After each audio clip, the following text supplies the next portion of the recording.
Hello everyone, welcome back. Just a quick one today because I'm pretty short on time. So I just wanted to pick up where I sort of left off with my last video. And I mentioned like the relationship between shamanism and magic in general, all the forms of like high magic and things. I just want to briefly explain my view of what the difference is between these practices. Because they are in essence the same but very, very different. So to jump straight in, shamanic practice is all about altering your state of consciousness to communicate with the spirits of the world around us. So it's a very, you could say, earth-based practice. Apologies if the wind is a bit much on the audio there, because it is fairly blowy today. But yeah, so as the shamanic practitioner, we are altering our state of consciousness, raising or lowering our brainwave patterns, our vibrational frequency, to perceive different layers of the reality that we exist in. So if we are wanting to communicate with ancestor spirits, then the whole point is that we open our minds up to perceive them, because they're already here, they're all around us, and they're just waiting for us to be able to perceive and communicate with them. So that's what we're doing from the, you could say, mediumship, or some might call it necromantic standpoint. If we are journeying to other worlds to communicate with spirits there rather than calling them to us, again, what we're doing is we are putting ourselves into a state where the world in front of our eyes is kind of pulled back and stripped away, and we can perceive that which lies behind it, be that the shamanic lower or upper world, or whether it's something else like the Frithgarth, which I've mentioned, the sanctuary or garden of peace, which exists within us. Some call it a purely psychological realm, but I see it as a sort of psycho-spiritual plane of existence. Again, but it's all about altering our perception. We are effectively changing ourselves to perceive that which is already here. And when we are doing magic, like sort of shamanic magic, what we're doing is we are putting ourselves into that position, oh crow, hello, where we can perceive those spirits, communicate with those spirits, and then we appease those spirits either with offerings or favors, and we solicit their help in executing change in the physical world. Now, by contrast, ceremonial magic or high magic is all about drawing energy into us. So we're not using or working with spirits as in like sentient beings. Ooh, raven. Sorry, I love a raven's call. Anyway,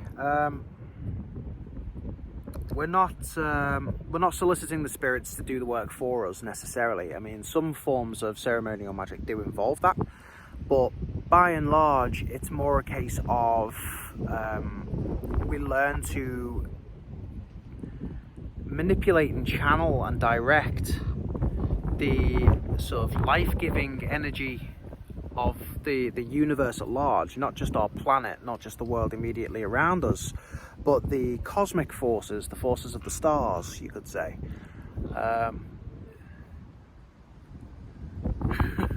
Sorry, there's just two ravens wheeling overhead there. You may be able to hear them cawing in the background. But yeah, anyway, so ceremonial magic, I'll use a really basic example, the Lesser Banishing Ritual of the Pentagram, or LBRP. Many of you out there will be familiar with it. It forms one of the fundamental practices of sort of modern witchcraft, you could say. The whole idea of calling the quarters and stuff like that.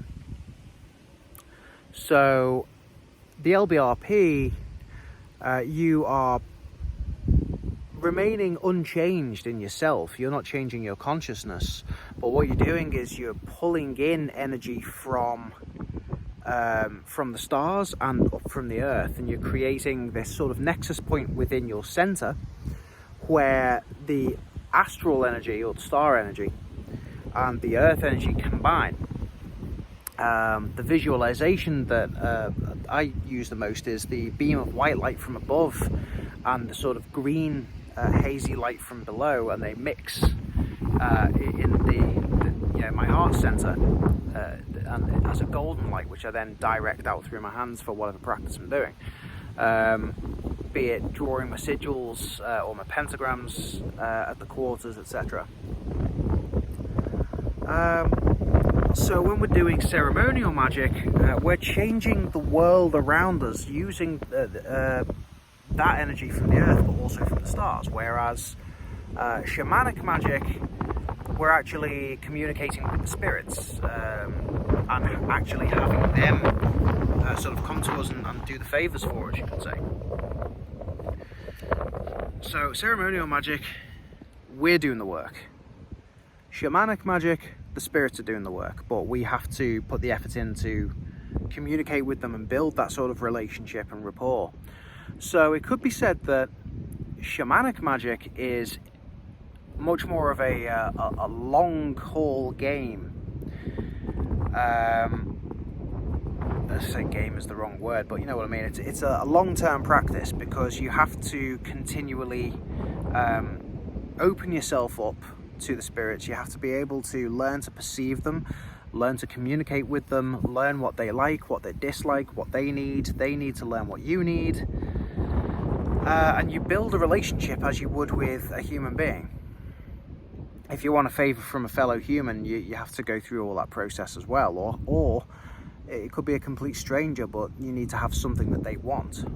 You need that sort of exchange to do shamanic magic, because shamanic practitioners, we don't command the spirits, we don't control the spirits, we have no power over them. We are part of a community, and we need that sort of mutual respect for any kind of shamanic magic to work. Whereas high magic or ceremonial magic, I don't like calling it high magic, it creates too much of a sort of binary distinction, setting one above the other. But ceremonial magic or ritual magic is more of a short-term thing. You learn the practices, you learn the words, you learn the sigils, which you can do in a very short period of time. You practice going through those motions, but also you practice the visualizations, you practice the breath work, you practice feeling and directing the power that as it comes to you and flows through you. So it can be done in a very short time, and once you're done, that's it, you're done. You don't need to maintain this relationship with the astral power or the power of the earth that you're pulling in and then directing, because it's more of an impersonal force which is open to anyone. So I mean, I've put that very simply. There's much more to it than what I've conveyed here, but for now, as I say, because I'm short on time, I think I'll leave it there. We're just coming up to 10 minutes. So I'm going to do another video over the next few days, maybe over the next week. I want to start doing more videos about the practical aspects of shamanic tradition, but also to do with ceremonial magic and things like that, because I used to talk about ceremonial magic a bit, but then I've not spoken about it really in a while, so more on that later. For now, thank you for watching. If you like the video, give it a thumbs up, like and share, and subscribe if you haven't already. And until my next video, I will see you all later. Peace.